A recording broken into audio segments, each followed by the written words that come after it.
Mon nom est Jean-Philippe Gervais. Je suis économiste agricole principal chez Financement agricole Canada. Mon rôle chez FAC est d'effectuer des analyses économiques sur les marchés agroalimentaires pour le bénéfice de nos clients et aussi de guider les perspectives d'affaires chez FAC.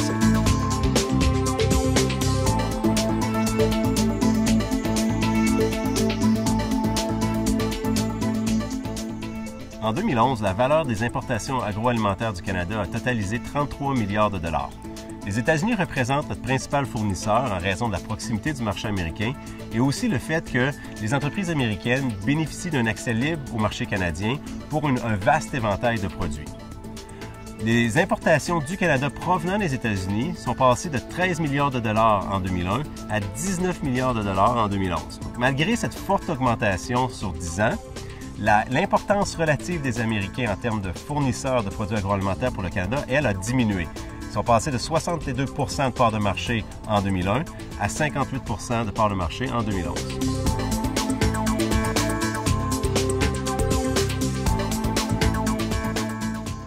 Les principales sources d'importation de produits agroalimentaires pour le Canada, à l'exception des États-Unis, sont le Mexique, la Chine et le Brésil. Si on groupe tous les pays européens ensemble, eh bien, l'Union européenne vient au deuxième rang avec une part de marché de 11 %.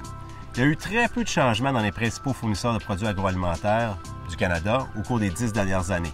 Certains pays ont été en mesure d'augmenter leurs exportations agroalimentaires vers le Canada. C'est le cas de l'Inde, par exemple. La valeur de leurs exportations a grimpé de 2,5 fois au cours des 10 dernières années. Mais ultimement, ça représente toujours une faible part des importations agroalimentaires globales du Canada.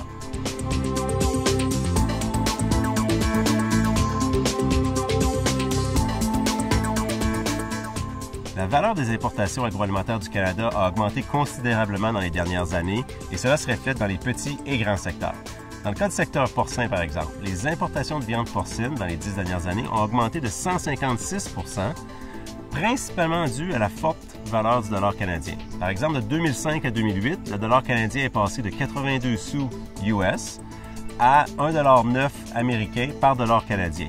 Et à l'exception d'une brève période pendant la crise financière de 2008-2009, le dollar canadien est resté très vigoureux, ce qui fait en sorte que les entreprises américaines sont compétitives sur le marché canadien. Un autre exemple est les importations de légumineuses au Canada. Bien que ça représente moins de 1 % des importations de produits agroalimentaires au Canada, la valeur des importations de légumineuses, elle, a augmenté de 85 % lors des 10 dernières années.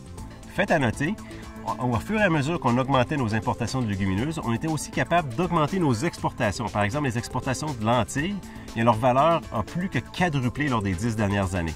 Il n'est pas inhabituel de voir du commerce bilatéral comme ceci, c'est-à-dire d'importer et d'exporter les produits d'une même famille. Ça peut être que, par exemple, on importe un produit pour le transformer et après ça le réexporter, ou encore on importe et exporte des produits similaires d'une même famille dans le but de rencontrer les différents besoins et les différentes spécifications des acheteurs au Canada et ailleurs dans le monde.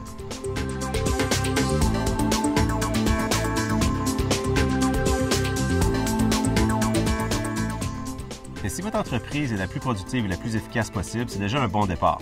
Les entreprises agroalimentaires et les producteurs agricoles ne contrôlent pas des facteurs comme la valeur du dollar canadien ou encore le progrès des négociations commerciales pour les ententes de libre-échange entre le Canada et d'autres pays. Donc, il est important de travailler sur ce que l'on peut contrôler et donc de continuer à essayer d'améliorer la productivité et essayer de continuer à améliorer l'efficacité à l'intérieur d'une entreprise. Ce sont des facteurs clés pour demeurer concurrentiels sur le marché local et le marché international.